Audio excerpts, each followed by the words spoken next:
આકાશવાણી ભુજ સમાચાર અશરફ નથવાણી વાંચે છે. નમસ્કાર. કચ્છની 2 દિવસની મુલાકાત લીધા બાદ રાષ્ટ્રપતિ દ્રૌપદી મુર્મુ આજે પરત દિલ્હી જવા રવાના થયા હતા. ભુજ એરફોર્સ સ્ટેશન ખાતેથી તેમને વિદાય અપાઈ હતી. આ પહેલા આજે સવારે તેમણે યુનેસ્કોની વિશ્વ વિરાસત સાઇટમાં સમાવિષ્ટ ધોળાવીરાની મુલાકાત લીધી હતી. આ અંગે સાંભળીએ એક અહેવાલ.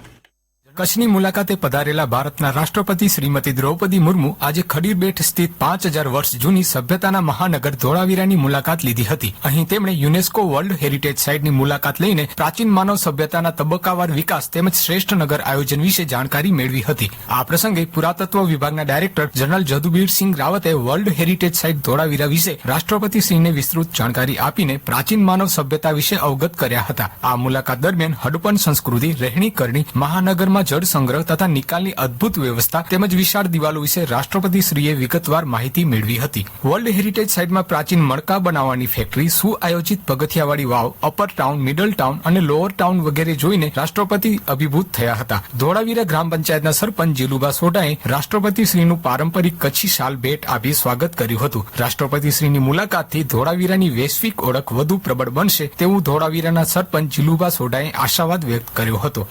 આજ રોજ ભારતના માનનીય રાષ્ટ્રપતિ શ્રી દ્રૌપદી મુર્મુજીએ અમારા ગામ વર્લ્ડ હેરિટેજ સાઇટ ધોળાવીરાની મુલાકાત લીધેલ. જે મુલાકાત વેળાએ હેલીપેડ ઉપર ગામના સરપંચ તરીકે મને સ્વાગત કરવાનો મોકો મળેલ. ત્યાર પછી માનનીય રાષ્ટ્રપતિજી ધોળાવીરા વર્લ્ડ હેરિટેજ સાઇટ નિહાળી રાષ્ટ્રપતિજી ખૂબ જ પ્રભાવિત થયા. આ મુલાકાતથી વર્લ્ડ હેરિટેજ સાઇટ ધોળાવીરાને દેશ દુનિયામાં ખૂબ જ પ્રચાર પ્રસાર થશે અને અહીં ખૂબ જ પ્રમાણમાં દેશ દુનિયામાંથી પ્રવાસીઓ આવશે અને ધોળાવીરા સાઇટ ઓર વિકાસ પામશે અને સ્થાનિકે લોકોને રોજગારીની ખૂબ જ તકો ઊભી થશે. મુલાકાત બદલ અમોએ ખુશી વ્યક્ત કરેલ. રાષ્ટ્રપતિશ્રીએ ધોળાવીરા વર્લ્ડ હેરિટેજ સાઇટના પ્રાંગણમાં વૃક્ષારોપણ પણ કર્યું હતું. આ પ્રસંગે રાજ્યપાલ આચાર્ય દેવવ્રત, કચ્છના પ્રભારી મંત્રી પ્રફુલ્લ પાનશેરીયા, કચ્છ કલેક્ટર અમિત અરોરા, પૂર્વ કચ્છના પોલીસ વડા સાગર બાગમાર અને ભારતીય પુરાતત્વ વિભાગ રાજકોટના સર્કલ અધિક્ષક ગુંજન શ્રીવાસ્તવ સાથે જોડાયા હતા. આ તકે કચ્છ જિલ્લા વહીવટી તંત્રની ટીમે કચ્છી કલાઓથી સજ્જ સ્મૃતિ ચિહ્ન રાષ્ટ્રપતિશ્રીને અર્પણ કર્યું હતું. 2 દિવસની મુલાકાત બાદ આજે રાષ્ટ્રપતિ શ્રીમતી દ્રૌપદી મુર્મુને ભુજ એરફોર્સ સ્ટેશન ખાતેથી ભાવભીની વિદાય અપાઈ હતી. પરેશ મારુ, આકાશવાણી સમાચાર, ભુજ. ભચાઉ નગરપાલિકાની ચૂંટણીમાં ભારતીય જનતા પાર્ટીનો વિજય થયા બાદ વિજેતા ઉમેદવારોમાંથી નગરપાલિકાના પ્રમુખ અને ઉપપ્રમુખ સહિત ટીમની વરણી માટે તજવીજ હાથ ધરવામાં આવી છે. આગામી 5મી માર્ચે યોજાનારી બેઠકમાં પ્રમુખ અને ઉપપ્રમુખની વરણી કરવામાં આવશે તેમ જાણવા મળ્યું છે. ગાંધીધામ કોલેજિયેટ બોર્ડ દ્વારા સંચાલિત આદિપુરમાં આવેલી Tolani college of arts and સાયન્સને રાષ્ટ્રીય મૂલ્યાંકન અને માન્યતા પરિષદ નેક દ્વારા તૃતીય સાયકલમાં બી ગ્રેડ એનાયત કરવામાં આવ્યો છે. બેંગ્લોરથી આવેલી 3 સભ્યોની ટીમ દ્વારા જુદા જુદા 7 માપદંડો તપાસી ગ્રેડ એનાયત કરવામાં આવ્યો હતો. આ 7 માપદંડોમાં કોલેજની તમામ વહીવટી અને શૈક્ષણિક વાસ્તવિકતા તેમજ યોગ્યતાઓ ચકાસવામાં આવી હતી.